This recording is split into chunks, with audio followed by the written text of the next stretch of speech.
giggling about? Monty's so cute. Sorry, I wasn't paying attention either. Monty goes to his room. Hi, this is Your Mac Life Show number 1209. I'm Shawn King. I'm Melissa King. Jeez, it's already started. It's already started. The silliness has He's in timeout. He's in timeout. Lonnie's in timeout.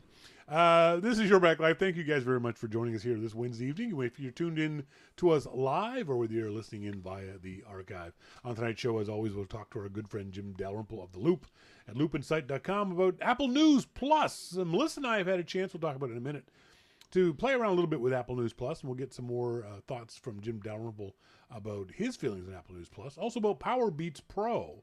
Is it a real competitor to Apple's AirPods, or is it a companion thing? We'll talk to him about that.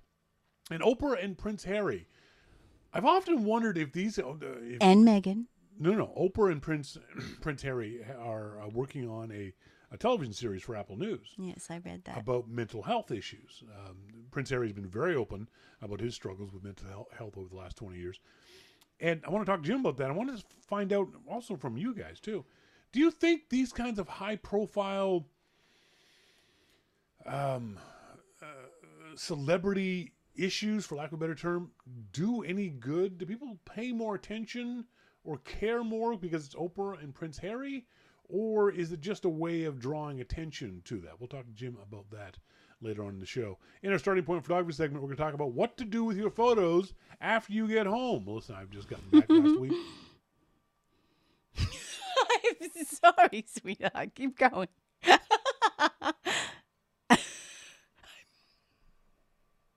didn't say anything funny. Why are you laughing?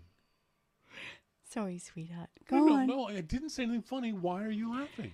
It's a bit... Shawn, you're embarrassing. This is my life, folks. This happens on a regular basis. We'll just be talking something, suddenly she'll burst out laughing. I'm like, what the hell are you laughing about? And she says nothing, and she thinks saying nothing is okay because she thinks that's a perfectly good answer. But if you're laughing outrageously over nothing, you're a little nuts. Cuckoo for Cocoa Puffs.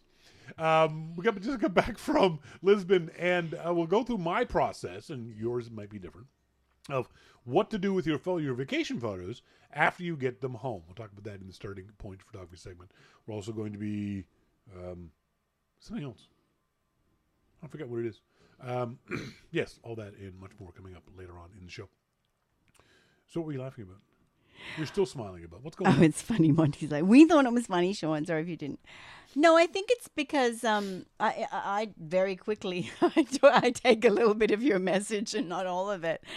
I look at all my photographs and go, nah, nah, and I just delete all the questionable photographs. So I really have very little left other than on my Instagram feed, and I don't know how to share back to you. Yes. Because you've asked for us to share, and I've gone, oh, but I've given him that one, and everything else is on Instagram. That's a good point. You shouldn't delete them off your phone. If they're good enough to put on Instagram, keep them on your phone because then you can share them. It's very difficult to share stuff off of Instagram. It's also very difficult to get even your own photos off of Instagram, to get them back from Instagram. So don't do that. Don't do that. We'll talk about that and other stuff. So this past weekend, Melissa and I were Sunday morning lying in bed, and we just started up Apple News. And we're going through each of us our own Apple News stuff, and both of us almost simultaneously went, meh. Wasn't a lot there. And it was kind of disappointing.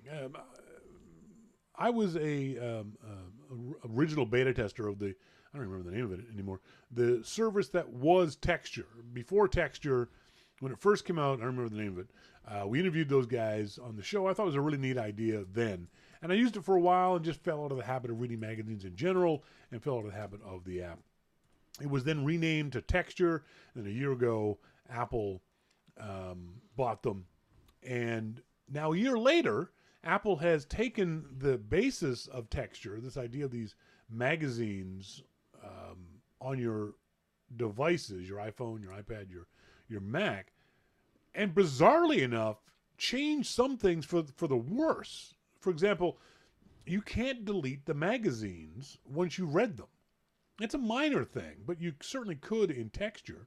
But now Apple is saying, oh, no. We'll delete them 30 days after you're finished reading them. And it's one of those things that really kind of niggles me about Apple. It's like, no, this is my phone. This is my iPad. This is my Mac.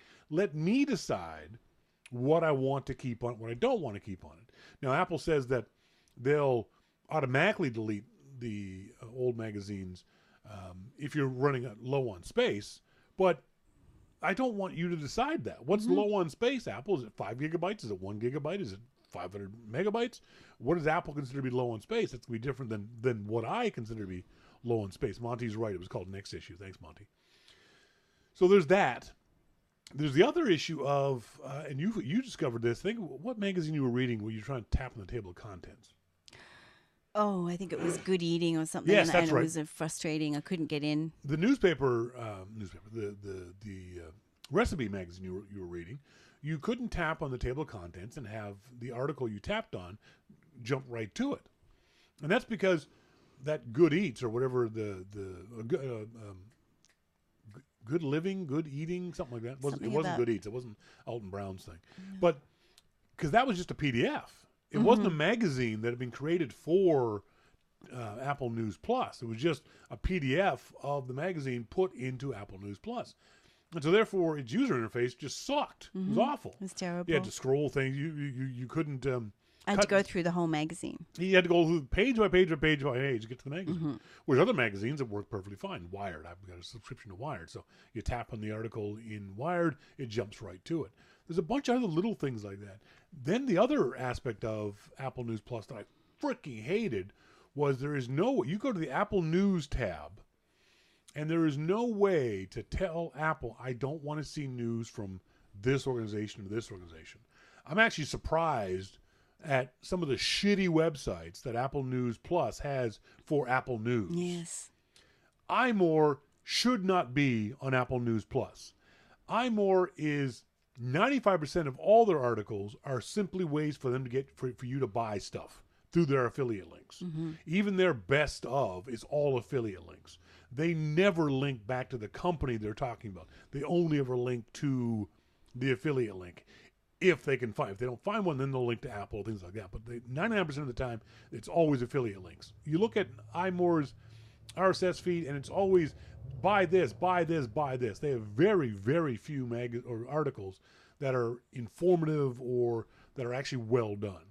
And then the articles that they do have that aren't affiliate links are often just bullshit. They did an article last year, everything you need to know about Lightroom. Okay, wow, that's going to be a hell of a read. I opened it up, it's 500 words on Lightroom. That's not everything you frickin' need to know about Lightroom. Lightroom is one of the most complicated programs you're ever going to use, and you can't explain the entire program in 500 words. So I hate iMore in general. It's poorly written. It's just everything about it is shit. And yet there it is. And iMore will have 3 to 5 stories on a page on Apple News. And then in between it'll be 9 to 5 Mac. My 9 to 5 Mac is just as bad as iMore, just different ways. I don't want to see those news sources. Those are not news sources I respect. Those are not news sources that I have anything that I want anything to do with. There's not news sources I want to read. So don't have my Apple News get filled up with this bullshit from these Mickey Mouse websites. And I can't change that. There's no way to tell Apple News that's curated just for you that those websites are bullshit. So there's all kinds of aspects of Apple News that I'm just not crazy about. Their kids selection is awful. Well, they have some shitty magazines. Yeah. I was surprised. I don't, I see the little bits of this that that you share with me. But, Tim Cook was saying we're all concerned about the authenticity of journalism and iMore and these magazines. I was thinking, oh my goodness, you haven't been very. I'm hearing that their TV selections are going to be very specific and this and that. I looked at some of the magazines and thought, well, these are just crappy magazines. Yeah. Why are they putting these on here? And then I wondered when you pointed that out to me about their news sources, I thought, well, why are they all being featured? What happened that made it that they're the ones that are being featured? The other problem with that is that now iMore is making more money because of this. So I'm wondering why that happened. They're getting more advertising dollars. They're getting more clicks. They're getting more. and they don't deserve it. They absolutely do not deserve it. iPhone in Canada is another website that keeps popping up on my Apple News feed. What a bullshit website that is. It just stop. Just stop doing that. Or at the very least, let me choose my sources. Let me choose through an RSS feed or whatever process you want to do what I want as my sources of information, not what you think. And because what you think is awful and poorly laid out and unattractive, and we ain't paying up here in Canada $13 a month for that. No, I'm not interested at all. I haven't. It was Sunday that we looked at that, and I haven't opened up Apple News since. I'm not interested. I looked through all the magazines, and yeah, there's a lot of reasons why I'm not interested. There was a few magazines that I like in general. Wired magazines, when I like National Geographic, I love. But for the most part, there's not enough there to encourage me to, and especially things that I can't get on the web. I'm subscribed to Wired on the web for, I think, $2 a month. So I can get Wired there. National Geographic articles you can get. I don't think you can get those in the web, but they do pop up in various locations. So for me, it's there's no value there. No. There's not enough interesting design. One of the reasons why the New York Times folks have said that they don't want to be involved in this is because the way Apple does stuff, it just throws everything into the same visual pot. There's no way for the New York Times to visually differentiate itself from 9 to 5 Mac, from iMore. And New York Times doesn't want to be thrown into the same dirty pond. I don't blame them. As these people. People aren't seeing, and someone else made a really interesting comment that you, with this post idea that Apple is doing, you don't get to see the other things of the New York Times. When you open up the New York Times, whether it's a website or the physical newspaper, you see that one headline, but then you're also seeing other headlines that might draw your attention. You might read, it's what I always called accidental learning. That's why I love newspapers. You open this page up, I'm going to read this headline up here, but now my eyes, when I finish that story, I'm going to read this one. I wouldn't have read that one normally, but because it was there in front of me, I'm going to read it. Oh, there's an interesting, that's interesting, I'll read that.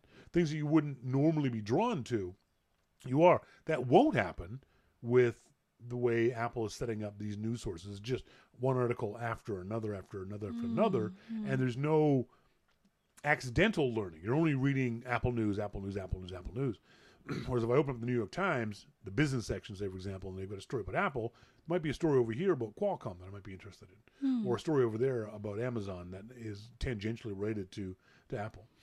And you don't get that with this Apple News stuff. I don't know if it would make any difference. I've only ever looked at it on the iPhone. I don't think my opinion would change looking at it either on my Mac. I haven't done it on the Mac yet, or on the iPad, the bigger screen. I don't think the bigger screen's going to make that much of a difference to me.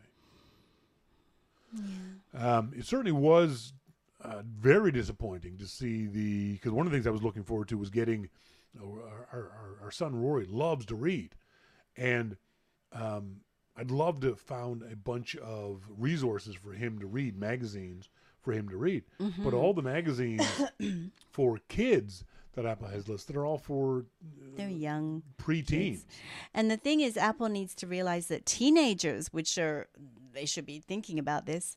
Teenagers, they're at that age where Rory's moving away from books, but if he loves information still, but if he had a magazine layout of, that's kind of cool, and just written in an article format, not a great big long thing, because that's what they start to get interested in, those short information pieces. And so, but there's nothing for teenagers in the magazine selection. He's certainly smart enough to read the New York Times and to read these stories. He is. I was so impressed. I actually tweeted it this morning. I was so impressed with Rory. This morning we get up and he's got his phone. He said, "Have you seen a picture of the black hole?" He said, "It's not really the black hole. It's the event horizon." It was like I wanted to high five him because I'm seeing everyone else on Twitter going, "It's a black hole. It's a black hole." No, it's not. It's the outline of a black hole. Yeah. And he was smart enough, knowledgeable enough to know that wasn't a picture of a black hole, because he understands conceptually what a black hole is.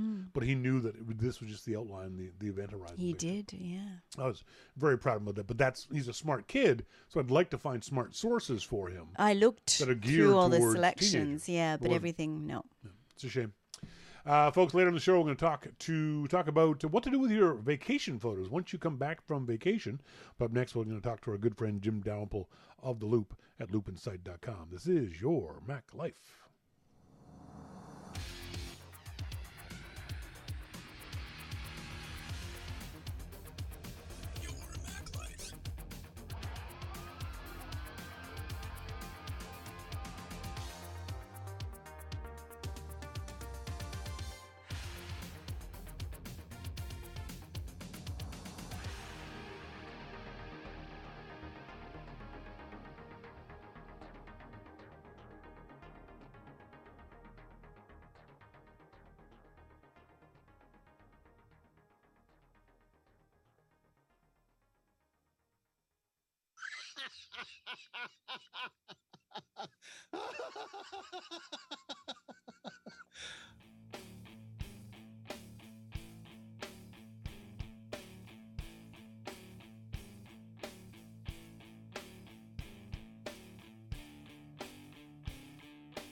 Welcome back, folks. Thank you guys very much for joining me here on this Wednesday evening, or if you tuned into the archive to listen to myself and my good friend Jim Dalrymple of The Loop at loopinsight.com. Jim, how you doing? Well, I'm doing better now. Uh-oh, what's wrong? Well, while I was getting ready for the show, I was walking around like I usually do, and I put my beer down on the table, and then I got hot because it was in the sun, so I went and sat in the couch. I got a new couch outside. And I sat down on the couch, but I had forgot my beer on the table. Oh, jeez. And it was like, I don't know, 15 feet away. That's a distance. So I sat there for a minute trying to think about what to do. So I texted my neighbor to come over and get it for me. I've actually done that to my wife. I've texted her and told her to bring me a beer from the kitchen. Yeah. So now I'm better because now I have my beer again. Oh, that's good. Yeah. Good to hear. Yeah, and for some reason, women get really mad when you do that. When you text them. It's like, you're already in the kitchen. Just bring me a beer. Yeah. We were talking just before you came on air about Apple News Plus and our opinions and thoughts on it. I personally am very underwhelmed by it, and I probably will not continue with my subscription. Now that you've had a chance to play with it for a little bit longer, we talked briefly about it on last week's show. Are you still a fan of Apple News? You still find it useful? Well, I'm surprised that you don't with the amount you read. I'll be honest. Yep. I figured of anybody that I knew, you would find it useful, but I'm surprised to hear that. But for me, I mean, it's just I find more in-depth stories there, and I think that's a good thing. I like reading those. As I was saying to the audience beforehand, one of the issues I have is that I can't choose my Apple News sources. Apple chooses who they're going to send you information from, and a lot of their sources are sources I don't trust, I don't believe in, I don't think write well about Apple. iMore and 9 to 5 and a bunch of others. So their Apple News section is utterly useless to me. I'd rather go and read my RSS feed from my Feedly app than get it from the Apple News app. I don't need to see the graphics on anyone's website or story until I read it. So I'd much prefer a much cleaner version of it. Say the reader's list that Apple has in Safari strips out all the graphics so I can just see the text. It's one of the issues I have with Apple News. Plus, the subscription of the selection of magazines. I guess my taste in magazines has waned so much over the last 10 years that there's really not a lot there, magazine-wise, that I could see wanting to pay the $13 Canadian for it each month.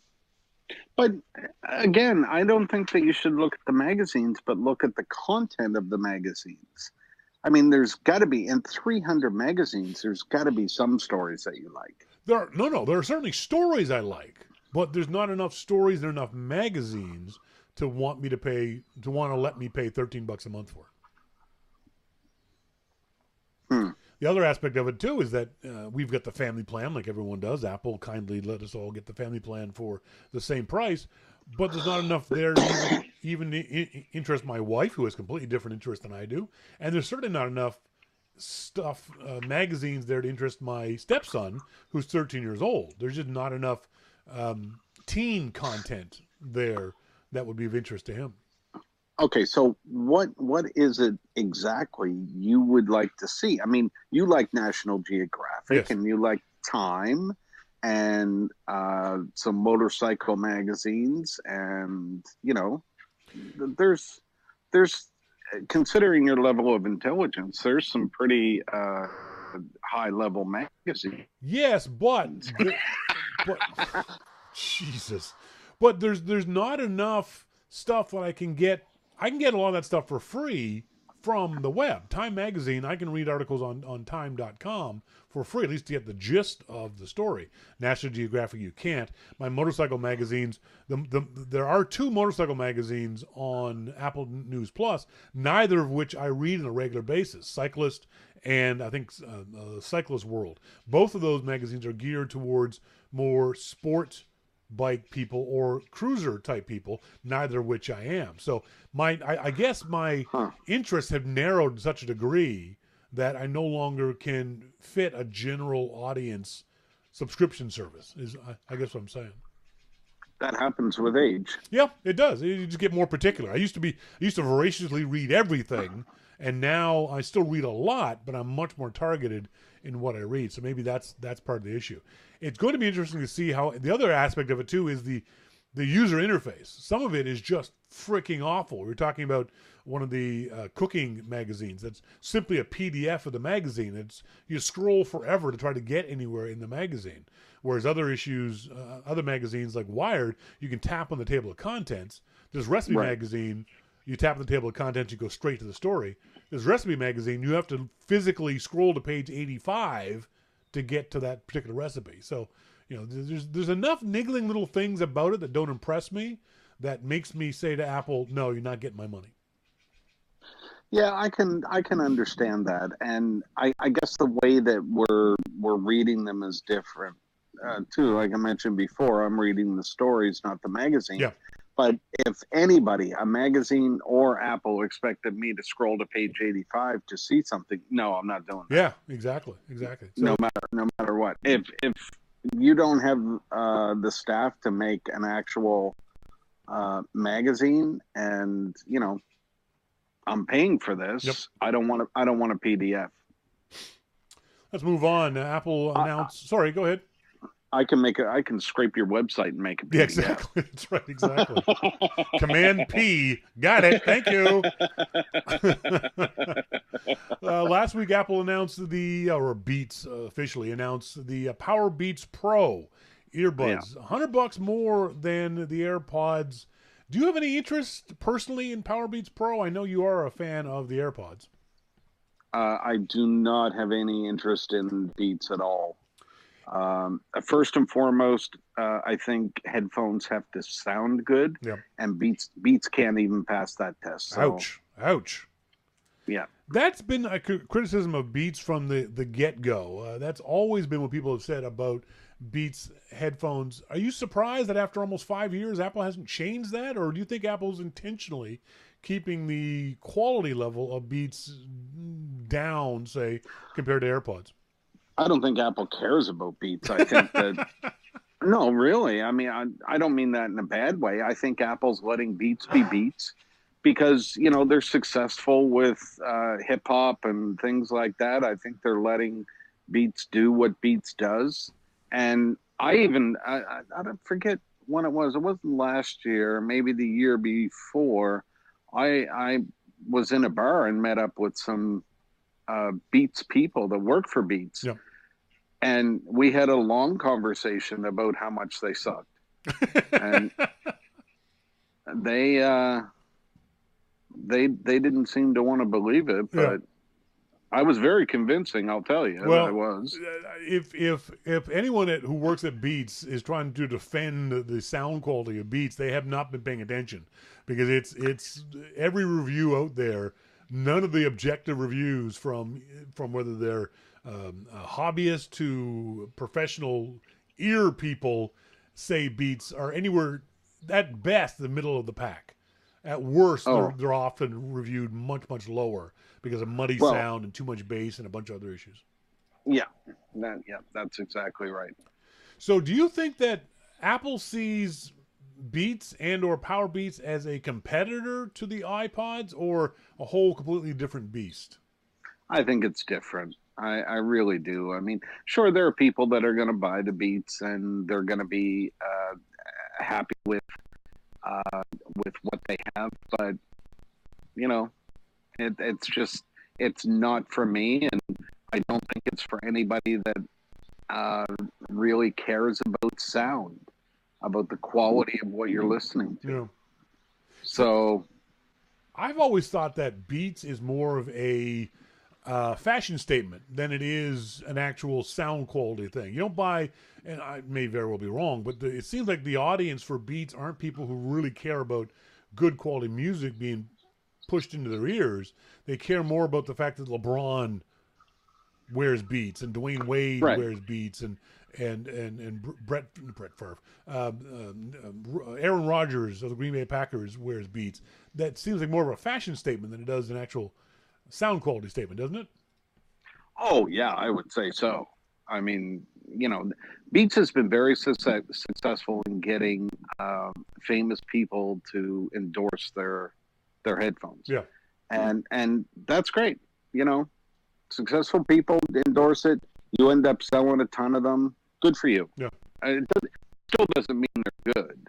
Yeah, absolutely. I agree. And I think the other issue too is that for the fashion, for people who are into fashion, the fact that Beats come in different colors is kind of cool. You get a different styling look and that kind of stuff. But for me personally, I've got no interest in Beats. No, I go for my my AirPods when I'm out, because they're always with me in my pocket. And then when I want to hear good quality, I put in my Future Sonics, and that is quality. Yeah. For me, and I know you and I have talked about this over the years, it's Atomotics for me, and it's for the motorcycle, because they do a really good job of passive noise attenuation, they call it, and they fit inside the helmet, whereas AirPods would never fit inside a motorcycle. That's the only time I ever listen to in-ear things is when I'm riding on the bike, whether it's for noise reduction or for actual music. And so I know you're a big fan of Future Sonic. I'm a big fan of Atomotics. Well, Atomotics, sound quality wise, could never compare even close to Future Sonics. We've had this fight before, and we've agreed to disagree. Not Shawn. There is no agreeing to disagree. It is a simple fact that nobody can beat Future Sonics in those types of headphones. It's an opinion, and I respect your opinion. No, you should respect mine. I do not, because you're wrong. I'm trying to help you. Have you ever used Atomotics? Yes, I have, and I've used Ultimate Ears, and and Marty Garcia, the guy who founded Future Sonics, helped all of those people. Oh, way to name drop, dude. Marty is the guy who invented in-ear monitors. He's not. Meat Killing Atomotics is. No, sir. Yes, sir. You might you might want to check your facts, because you're wrong. Atomotics website says Dr. Mead Killian, PhD, invented in-ear headphones. No. Nope. I guarantee you're wrong. And if that's what they're saying, they're lying. Look at. No, I'm serious. Marty Garcia did it. He's the man. And he invented them for Todd Lundgren. All right. Yeah. I don't know how we got on that, but anyway. Another fun argument with him. next up, I want to talk about this story and get your thoughts on Apple, or not Apple, but Prince Harry, of whom we are never mind, wasn't going to go there. Prince Harry of Great Britain is now working with, or has been working with Oprah. This was one of the things that Oprah mentioned on the Apple special event last month, that they were working together on a short series with Apple on mental health issues. And good on them both, all of them, Apple, Harry, Oprah, for doing this. But I'm curious to know what you think. Do you think having celebrities involved in this kind of stuff actually does any good, in the sense that people will pay attention to it? Or are they just there as eye candy to draw people in? Now, when it comes to mental health, there are a lot of problems around the world, and I'm not just talking about the people that go out and kill everybody Yep. and mass shootings. I'm talking about the people that are depressed and commit suicide, or hurt themselves Yep. in some way. Anything that can bring attention to mental health and what it does to people, and to let those people know that, hey, you know what, you're not alone. There's people from all walks of life, from billionaires to homeless people, that are feeling the same way. Yeah. That to me, I give credit where credit's due. I mean, if Prince Harry and Oprah were doing something else, I would say, I don't really care that much. Yeah. But this, I think, is an important topic, and to put that right out there in the open. They say like money makes you happy and all that. Well, no, there are people with a lot of money that are really depressed. Yeah. And there are people with a little bit of money that are really happy. So how do you reconcile that? And I think it's a really important topic. And I had a guy that I knew last year before last, commit suicide. Yeah. And his sister, I didn't know. His sister contacted me and told me. Yeah. And he had trouble, but he thought he was going to do that. Yeah. If they can bring it in the open and actually get something done, people that are having problems understand, and people that are not having problems understand, then I think that's a great thing. I think it depends on how this series is going to be portrayed and shown. It's certainly, I think, one of the biggest things we need to do with regards to mental health, and hopefully Oprah and Prince Harry and whoever else celebrity-wise can get involved can do this, is removing that stigma of talking about it. That if that you're crazy if you see a psychologist or a psychiatrist, or if you're depressed, just get over it. I think that's where I think a lot of the effort, in my opinion, has to go to. It has to be to encourage people who are having whatever issues to talk about it with either professionals or friends or clergy or whoever they trust to talk about it, and not be made to feel bad about it.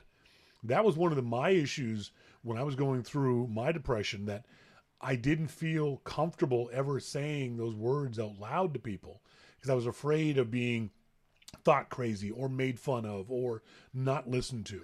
That, I think, is what Prince Harry and Oprah can bring to the table is, hey, Harry has had these issues. He is a Prince of England.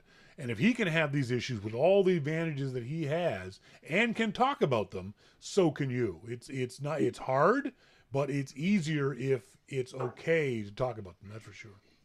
Yeah, well, and then you think, well, he always, after he's done the interview, he still goes back to his castle. So, Yeah, but it's it's a dark castle. It's a little cold. I mean, that you said that earlier. You can be rich and unhappy. It's like, I'd like to give it a shot. Yeah, me too. Me too. I would love to give that a shot. The only people who say money doesn't buy happiness are rich people. Poor people go, yeah, I'd be happy. I'd be freaking happy with money. Okay, it was very. Just give me $1 billion. I'll try it out for 50 years. There was an interesting study done last year that said that after a certain point, money can't make you happier, but up to that point, I think the point is $125,000 post taxes. If you were making that much money clear, then you would be the happiest you could be. More than that, you'd still be happy, of course, but you're not going to get exponentially happier with exponentially more money. And my first thought was, let me give it a shot. Let me test that theory out. That figure's way too low for me. I'm gonna need that a week. Have you ever thought about that? Have you ever thought about how much money, guaranteed upfront, weekly or yearly, you would need to be happy? What would that number be for you? I don't even know. It would be a lot. I don't think it would be a lot for me. We'd all like to have a lot of money. But I think if I was making somehow, God knows how, sitting on my ass here in front of my computer, God knows how I do it. But if I was making $250,000 a year after taxes, that could make me very, very happy. Because then not only could I do stuff for myself, but for me, what makes me happy is also doing stuff for other people too. Friends and family and even complete strangers. I'd love to be able to do that. We had this happen a couple weeks ago. A kid comes to the door. He's selling cookie dough. You know, the kids are raising money for band practice, whatever it is. And I literally had no money to give the kid, mostly because there's no money in the house. I have to, rob my son's piggy bank to give this kid $5-10 for his cookie dough. Wouldn't it be great for that kid to walk up the door and you go, "Hey kid, here's $100. Here's $500. Go and have fun in band." That kind of charity, that kind of low-level charity, would make me very, very happy. I think $250,000 a year, I could live on that. Yep. Plus, I live in Gibson's, British Columbia. Our cost of living ain't nothing. We catch our own beaver around here, so Yeah, right. and those are the ones in the house. That's right, exactly. We want raccoon, we can get that too. I can't imagine the cost of living for you there in San Jose under the bridge. I mean, it's got to be twice what I'm paying. And it doesn't even have doors. That's right, exactly. I'm usually not one to talk much about rumors, but this one seems pretty well sourced and also very interesting. Both Steve Troughton-Smith and Guillermo Rambo at 9 to 5 Mac say that the next major macOS version will include standalone music, podcast, and TV apps. Basically, Apple, according to these guys, is going to split up iTunes. Is this a good idea or a bad idea? Oh, it's definitely a good idea. Why? Well, I mean, how many times do you want to open iTunes? Never. Not once. Never. Ever. Never. I mean, if I want to listen to a podcast, I'll open up my iPhone and listen to it there because it's a separate app.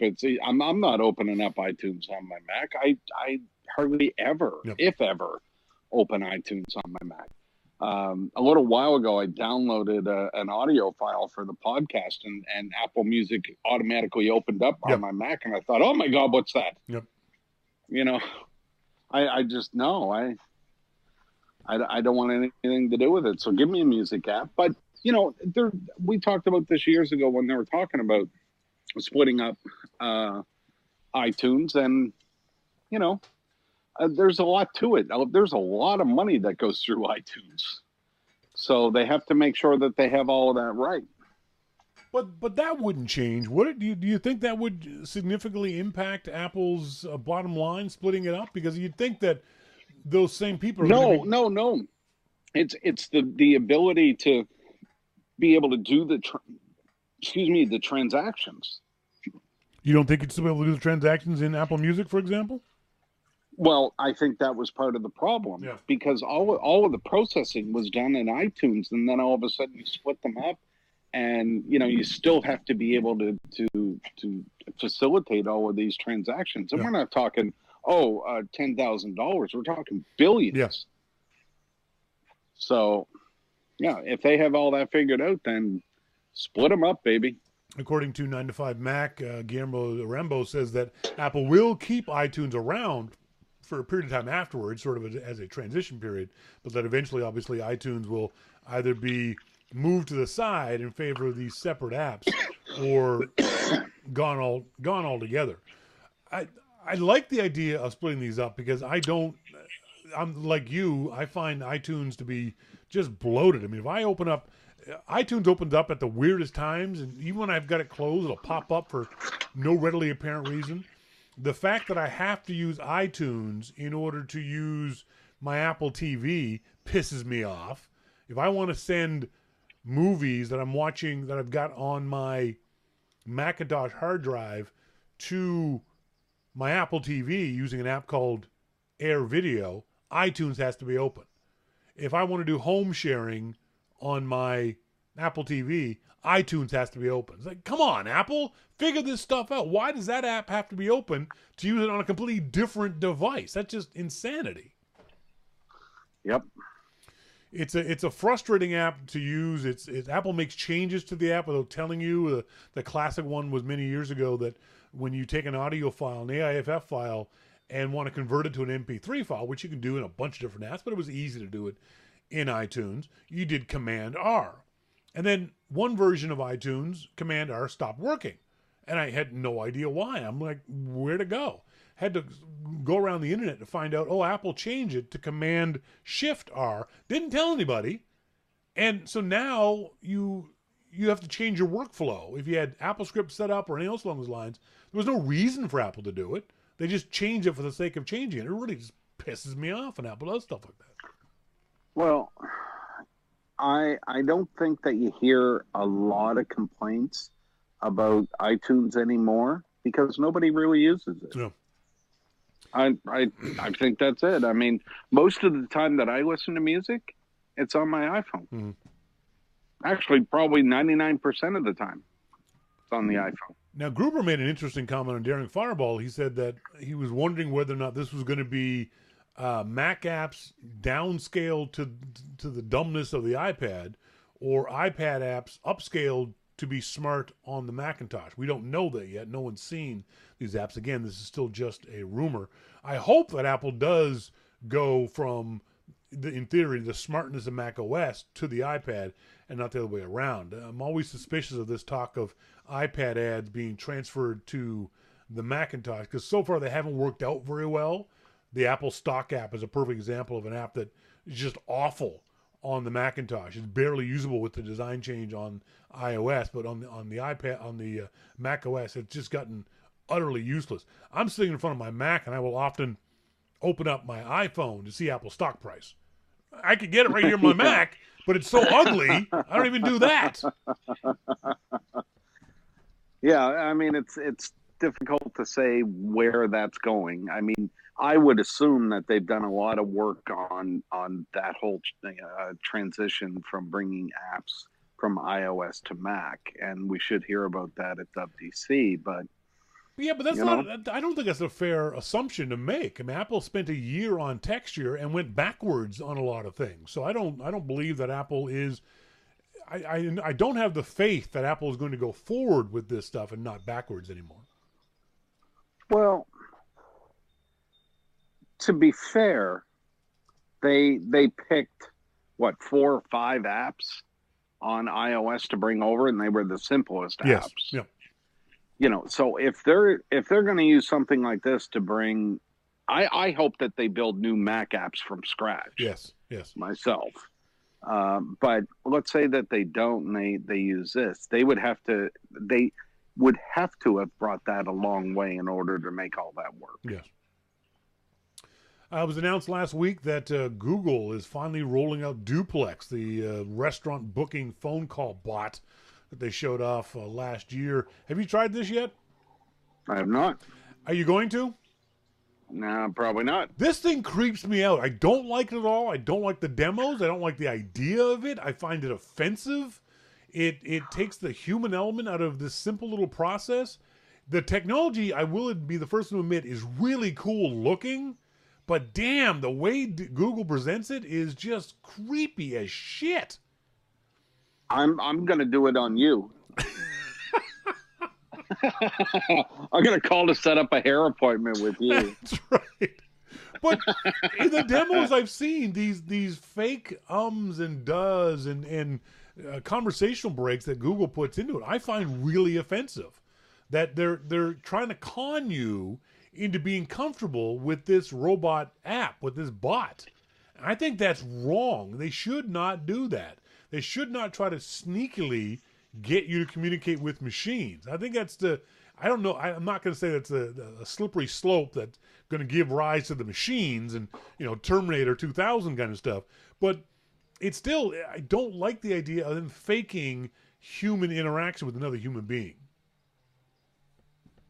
Well, it's an interesting point. I don't know. I would hate the idea of this becoming more popular, and so you call Apple up for tech support, and you end up unbeknownst to you talking to a bot for tech support. Tech support's frustrating enough as it is, without at some point finding out you'd be talking to a machine for the entire time. No, that's true. I don't know. I don't think that you can change that. I think that for you and I at our ages, we look at that and say it's creepy. But for a lot of people, they'd look and say, "Cool, that's great. Sure, yep. Let me at it." Yep, and true.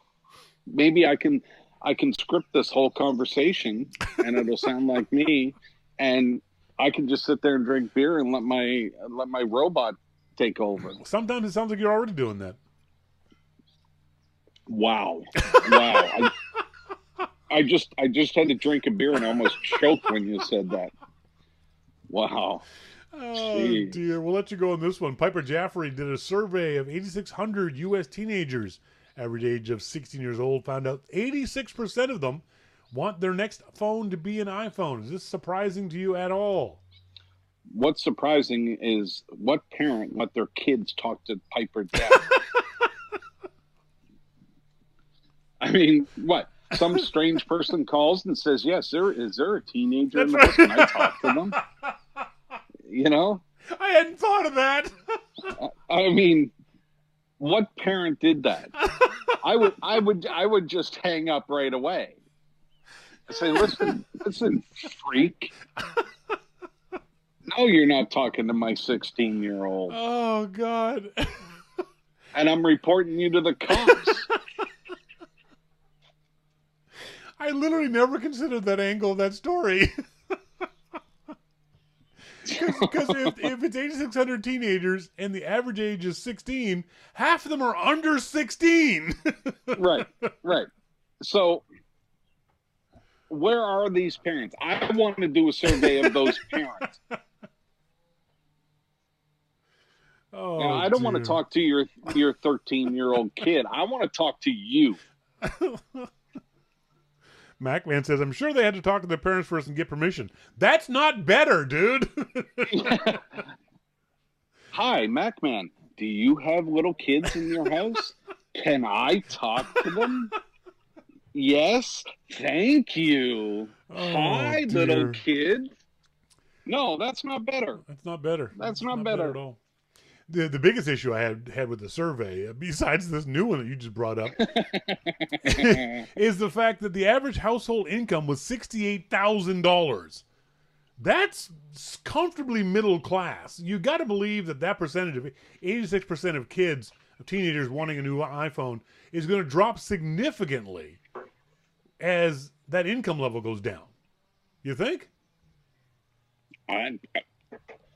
Whether they're want or whether they're going to get are two different things. Because there's no way your parents or my parents, if we were kids then, kids now, would ever allow us to have an iPhone.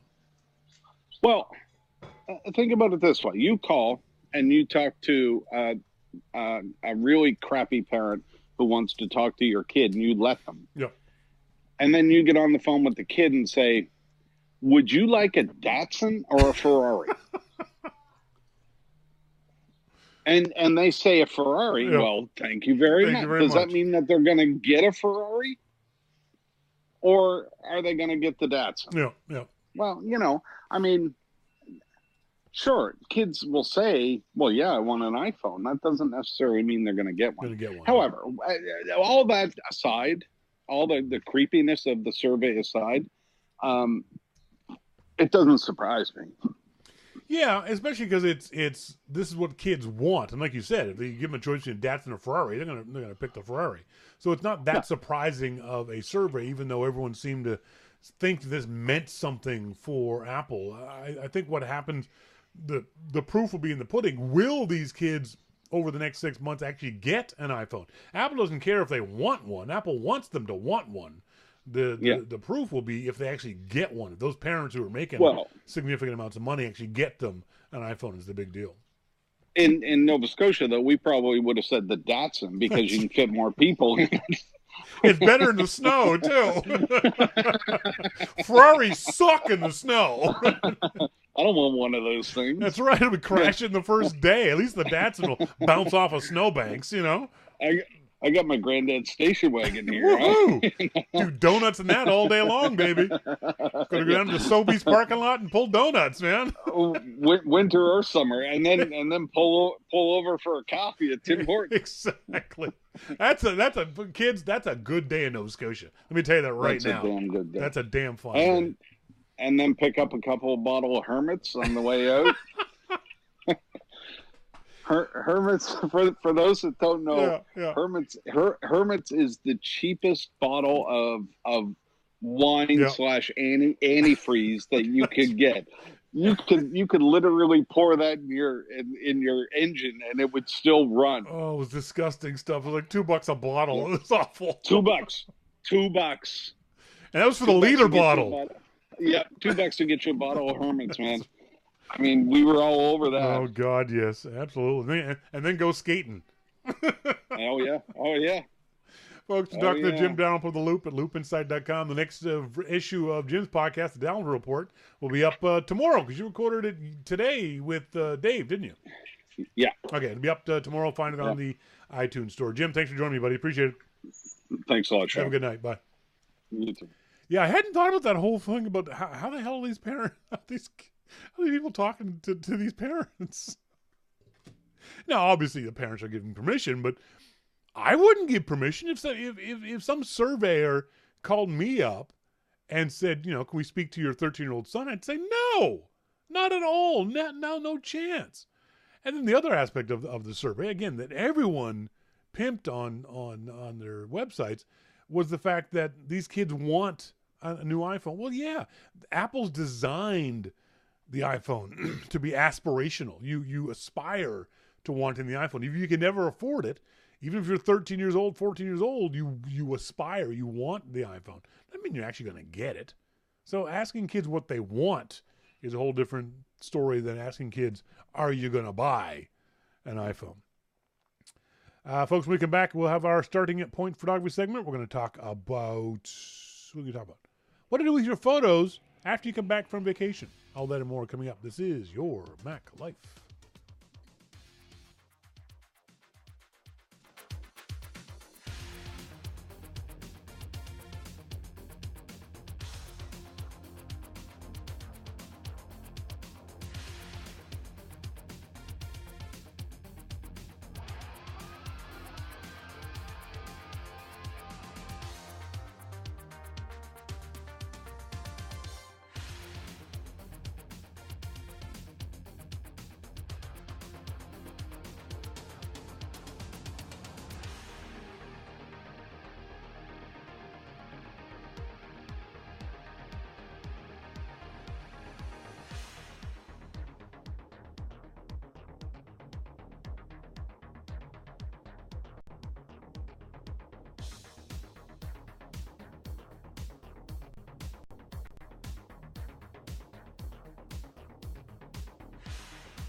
Welcome back, folks. This is the starting point photography segment of the Your Mac Live show. Thank you guys very much for joining us here, either on the archive or live. If you're interested in these segments, I break them out and put them on the starting point photography segment of YouTube. If you want that URL, either do a search for starting point photography on YouTube or send me an email and I will help you out with that. So Melissa and I, back a week ago from Lisbon, Portugal, loved it, still talking about it, still telling our friends about it. Still going over it in our minds, what we did and didn't do, what we liked, what we didn't like about Lisbon. One of the things that happens when you go on vacation, hopefully, for a lot of people, is you take a lot of photos, whether it's with a DSLR or whether it's with your iPhone. Now, if it's with your iPhone and you've got iCloud set up, you're pretty much golden, because iCloud generally will upload those photos that you take on your iPhone to the cloud, where they are now backed up. They'll be on your iPhone and on your cloud if it's set up that way. The downside, though, is if you, like us, didn't get Melissa a SIM card, and we didn't use our North American cell phone provider SIM card, we had Melissa turn off her cellular data on her phone so we wouldn't use up data while we were there. Her photos were not backed up. And so, as she said earlier, when you posted those photos to Instagram and then deleted them off your phone, they're gone. Now, you might be able to go back into your phone. Do you have your phone handy? You should get your phone. Oh. You might be able to go into your phone and go into deleted and see if there's still, there's a section, there's an album called deleted that keeps X number of photos for a period of time after you delete them. They might still be there. So that's a possibility. But as we were saying earlier, don't delete them off your phone. If they're good enough for Instagram, keep them. Delete the crappy ones, yes, absolutely. Go through and delete all the bad photos. But if they're good enough for Instagram, keep them on your phone until you know they're backed up either on iCloud or your hard drive or some other device or service. So if you have an iPhone, you're good. Even if you don't have iCloud turned on, I don't. I use Flickr. The Flickr app automatically uploads my iPhone photos to a folder on Flickr that's set to private. Sorry. Sorry. Excuse me. I'm sorry, sweetheart. Continue.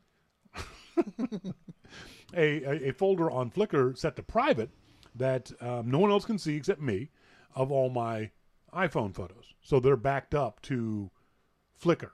So if you've got iCloud and Flickr, you've got two backups plus the picture on your phone so you can look at it right away kind of thing. So those are a couple options. If you are traveling with a DSLR, it's a little different. Backing up is a little harder.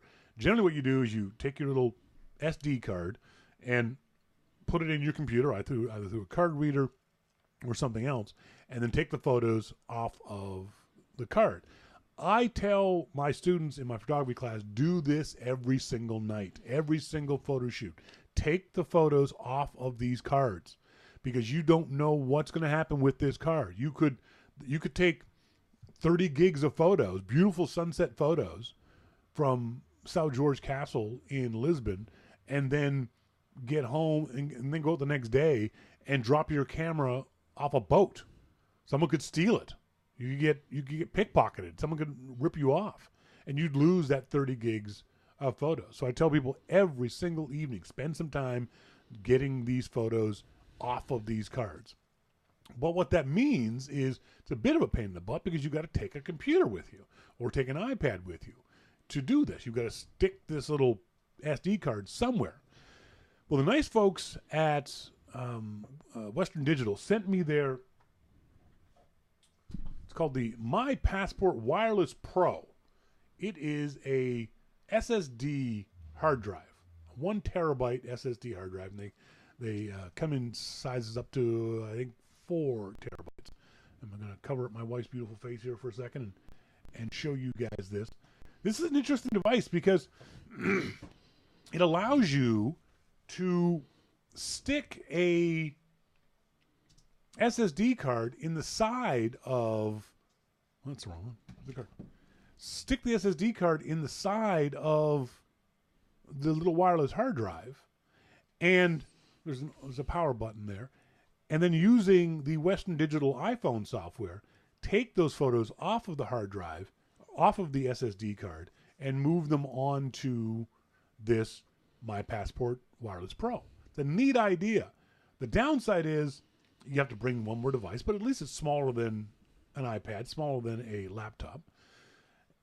One more power cord, although this does have batteries. You still got to bring the power cord because you don't know how much juice you're going to use. The biggest downside is the Western Digital software on the iPhone sucks so hard. It's awful. It's terrible. Terrible software. You got to kind of manage this by hand. It's supposed to be automatic, but you got to manage it by hand. It's not difficult, but the user interface of their iPhone software is just horrendous. But it's a neat idea. If you wanted to travel, not carry around a laptop. If it weren't for the classes that I had to teach, I wouldn't have brought the laptop with us to Lisbon. I would have brought this device in order to do backups from my SD cards. You can also do backups from your iPhone too. You can wirelessly tell your iPhone to send your data, your photos from the iPhone to the My Passport Pro SSD. So it's a neat little device, a little heavier than what you'd expect it to be, a little expensive, but for the space savings of not having to carry around a laptop, the safety of not having to carry around a laptop and worried about it and taking it out at every frickin' airport you go through, this might not be a bad suggestion. If you're a professional, you should definitely have something along these lines. If only because that way you get two backups. You get one on your laptop and you get one on one of these devices as well. The other neat thing about the Western Digital drive, we didn't do it when we were in Lisbon, but you can allow multiple people to back up to that drive because the drive doesn't care where your SD card comes from. So I could have backed up my photos on a Shawn and Lisbon folder. I could have also backed up Dave's MacMan's and Lisbon's photos, and done that and done the backup for everybody off the one drive if we had so chosen to do that. So that's a possibility that some folks might want to take a look at. So you've taken all these photos. The next thing you want to do is when you get home, and this is important, as soon as you can when you get home, do something. Do something with the photos. There is a direct relationship between the time you get home and the time you start doing something with your photos and how likely you are to do that. So the further away you are from landing, the less likely you are to do anything with your photos, especially if you get like 1,000 photos. If you start working on some of those photos the day of, the day after you get home and just at least culling them, you're more likely to go through them and edit them through that next week. If you wait 2 or 3 weeks, a month after your vacation before you look at your photos, you're not going to do anything. I guarantee you, you're not going to do anything. You got to do it right away. You got to do it right there in the moment. So for me, what I do is I take the photos off my backups, put them on a external hard drive. So the very first thing I do, it's right here. Here is my, come on, let go. Here is my photo backup drive. It's a 2 terabyte drive. I immediately back up all my photos to this physical drive that's sitting right here next to me. I also back them up online. So I can back up to Flickr, to iCloud, to Google Photos, however you want to do your online backups. Because this physical drive is faster than online and great that it's there, but if something happens to it, then you've lost your photos. If you get a power failure, if you get a lightning strike, if God forbid, your house burns down, you've lost those photos. You want to have at least one backup off-site somewhere in the cloud. I then take those photos that I backed up and put them on my hard drive, because my hard drive is an SSD drive, is the fastest drive I've got to do my editing. I will break up my photos by day as well, too. So I'll have Monday in Lisbon, Tuesday in Lisbon, Thursday in Lisbon, so I know what day I've done these shots. I don't trust the date and time on the Finder in the Mac OS. I find it messes up all on a regular basis. So now I've got 3 versions of 4 if you include SD cards. I've got at least 3 versions of my photos. It's a bit obsessive, but having lost photos in the past, I want to be obsessive with this. I lost some beautiful photos from Paris, some beautiful photos from Washington, D.C., because I didn't have multiple backups. Then you bring the photos into whatever viewing app you'd like. You can do it right in Preview. You can do it right in the Finder if you'd like.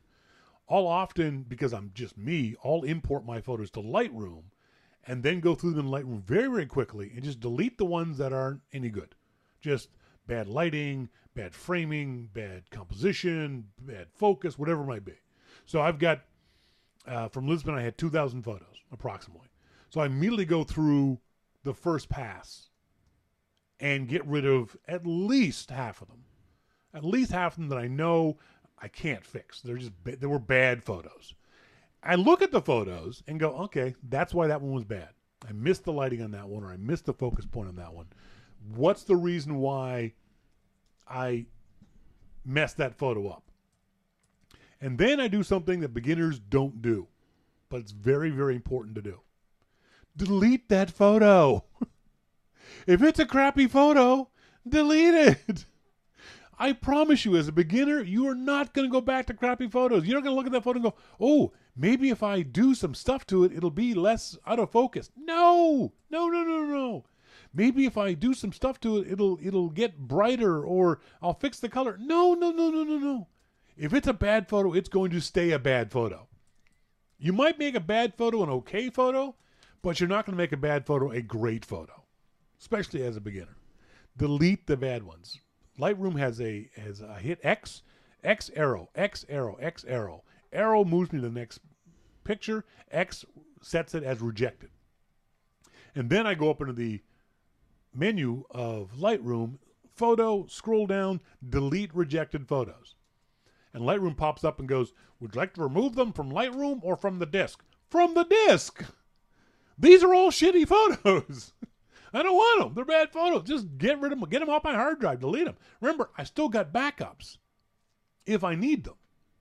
I've got an external backup. I've got a backup in the cloud. So I'm okay if I make a mistake on these photos. So, Monty, I'm kind of ruthless on my photos. Exactly. Be brutal on your photos. Absolutely brutal on your photos. Then I go away. And I'll come back an hour later, half a day later, and go through those photos again. And I quite often will get rid of at least another 25% of the photos.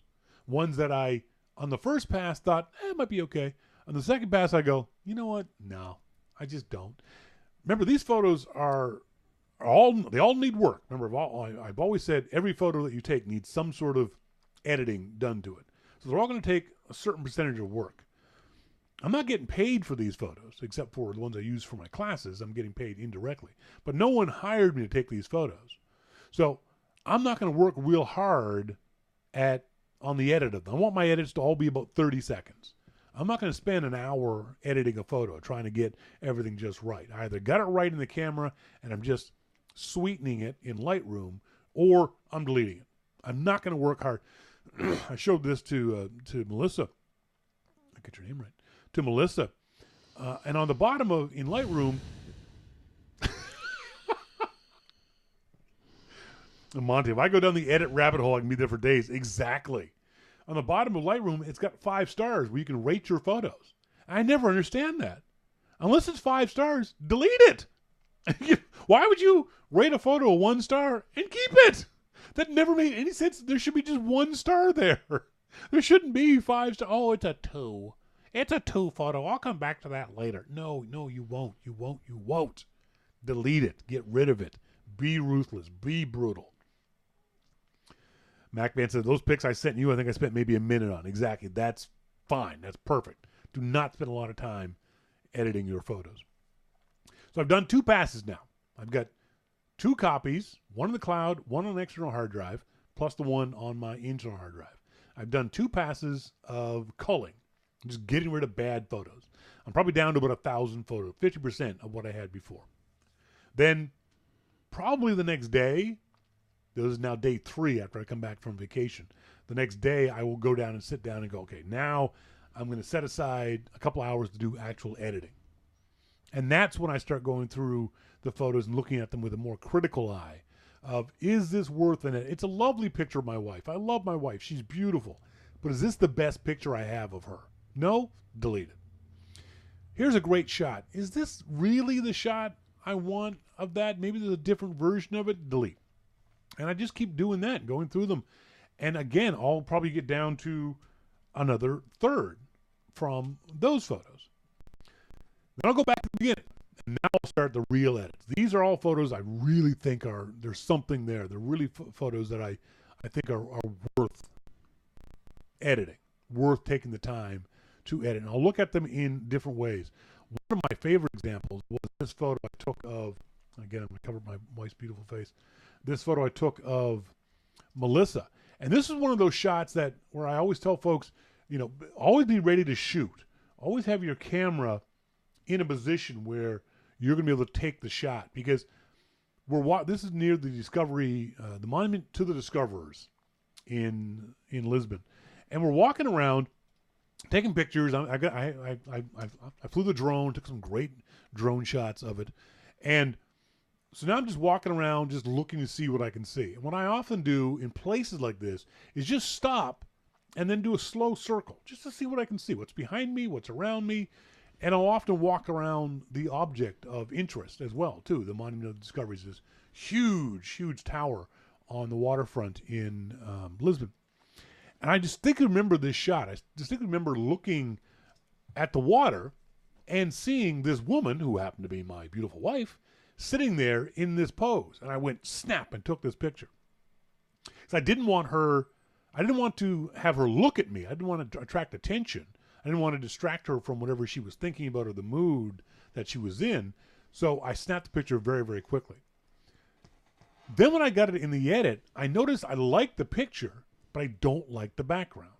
The cargo ship in the background is not to my liking. So what I did in the edit was simply crop it down. I took out, as I always tell people, take out what's not important to your image. If it doesn't add to your image, if it detracts from your image, then find some way to delete it, to get rid of it. In this case, the cargo ship distracted from the point of my image. I wanted the point of my image to be that person, just happened to be my wife, in the foreground. Your eyes in this picture go from Melissa to the ship, to the background, back and forth and back and forth. That's not what I wanted. I wanted the subject matter and the viewer to see just this person looking out to the water. So keep that in mind. You can have these shots that sorry, let me just do this.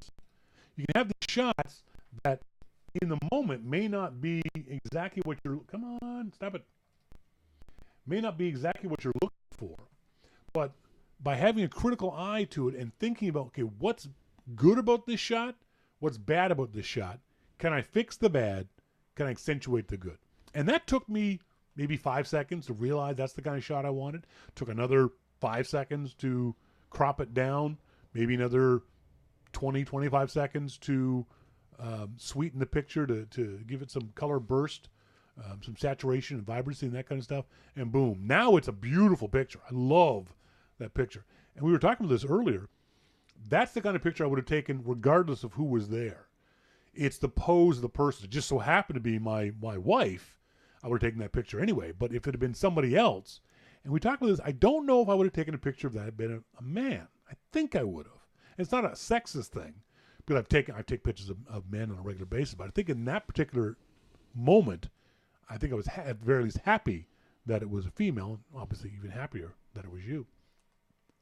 So take the time to edit your photos, but don't take too much time to edit your photos.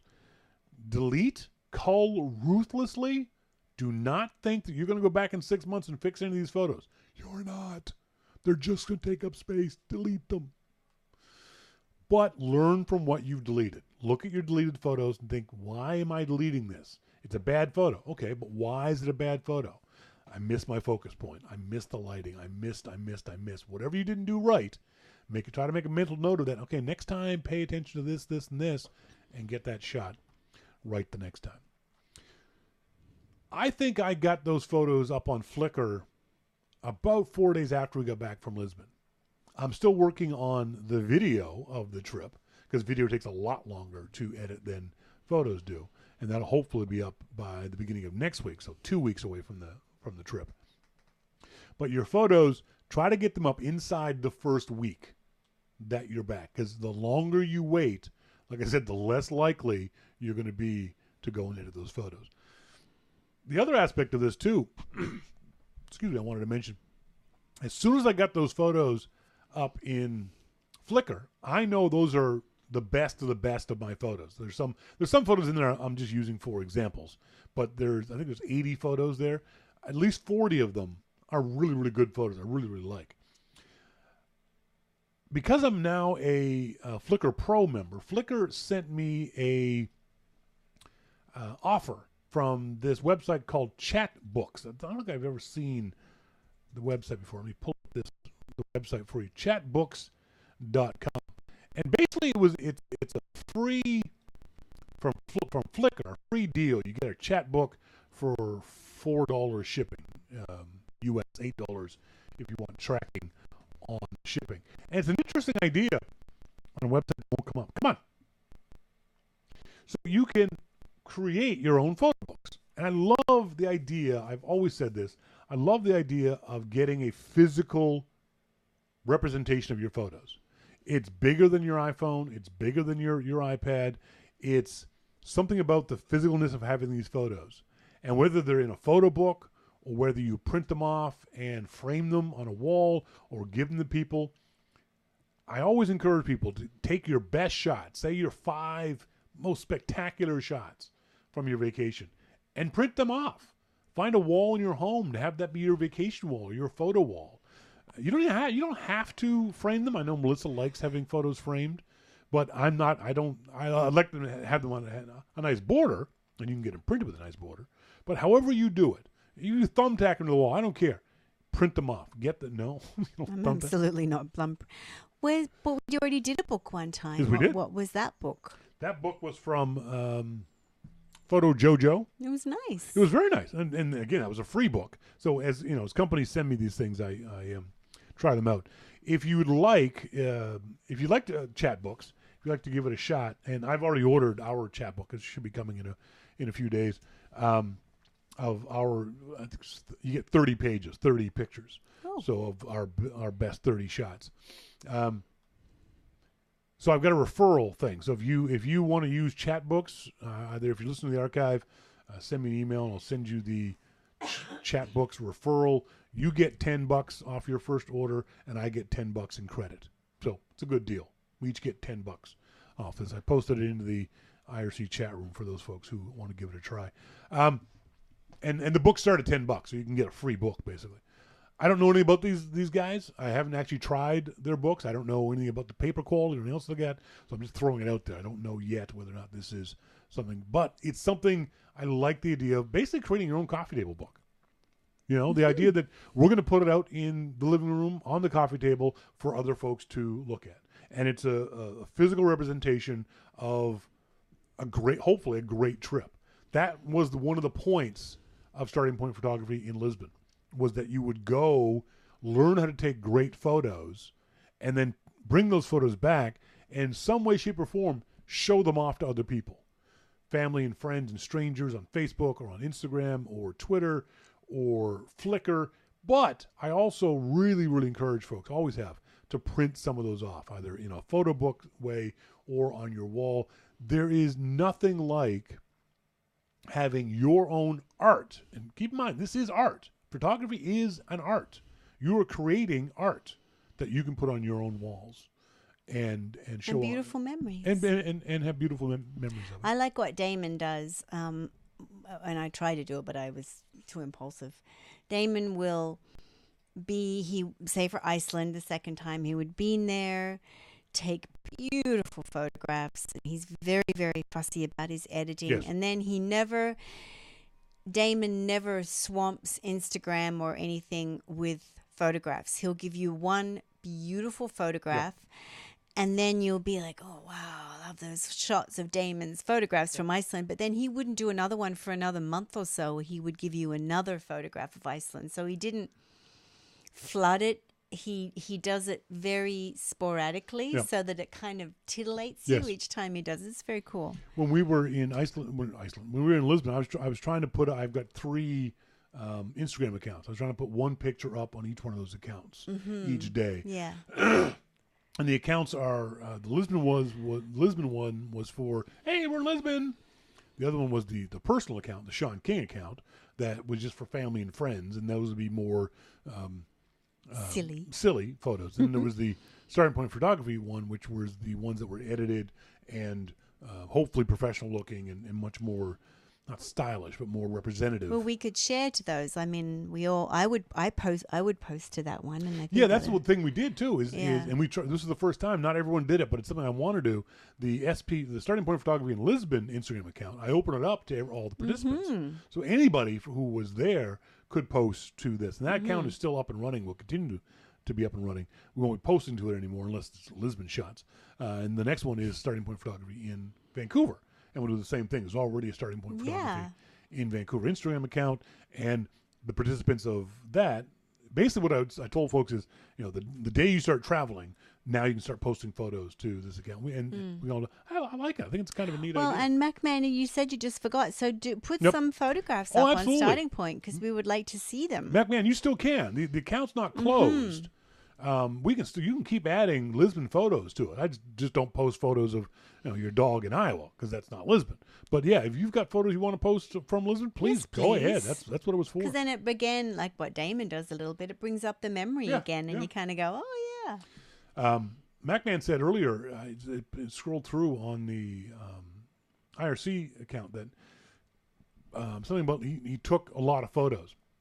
One of the things, MacMan and everyone else, is that I've learned as hopefully I become a better photographer, is I actually take fewer photographs, because as you become a better photographer, you know what shots you can get and what shots you can't get. You're less likely to shoot everything in the hopes of getting a good shot, and more likely to go, okay, click, done. And you'll take 1 or 2 shots and then move on. So I'm actually, this trip around, it was 10 days. I took 2,000 photos. That's 200 photos a day. That's pretty good for me.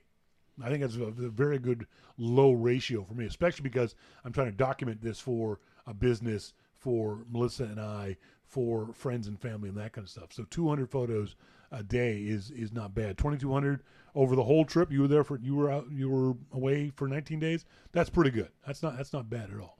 The next thing you want to do is, as you get better as a photographer and take fewer photos, you want to start taking better photos. Of the few that you take, you want to be able to get your ratio of to good higher. Right now, I think the ratio is about 10 to 100. For every 100 shots you take, you should get 10 really good shots. And out of those 10, probably 2 that are print worthy. That to me is my gold standard, is do I want to print this off? So at the end of it, if you got 2,000 photos, it's 200. You get 20 printable photos, you're doing pretty damn good. Folks, that's it for tonight's show. I want to say thanks, as always, to our good friend Jim Dalrymple of The Loop at loopinsight.com for joining us here each and every week. Thanks to you guys for being tuned in. And again, if you have any questions or comments about photography or about Apple news or about Apple's announcements or any of those kind of things, as always, we'd love to hear from you. Send us emails to onair@yourmaclifeshow.com. Until next week, as always, I've been Shawn King. I'm Melissa King. And you're listening to Your Mac Life. See ya! Night all. Bye.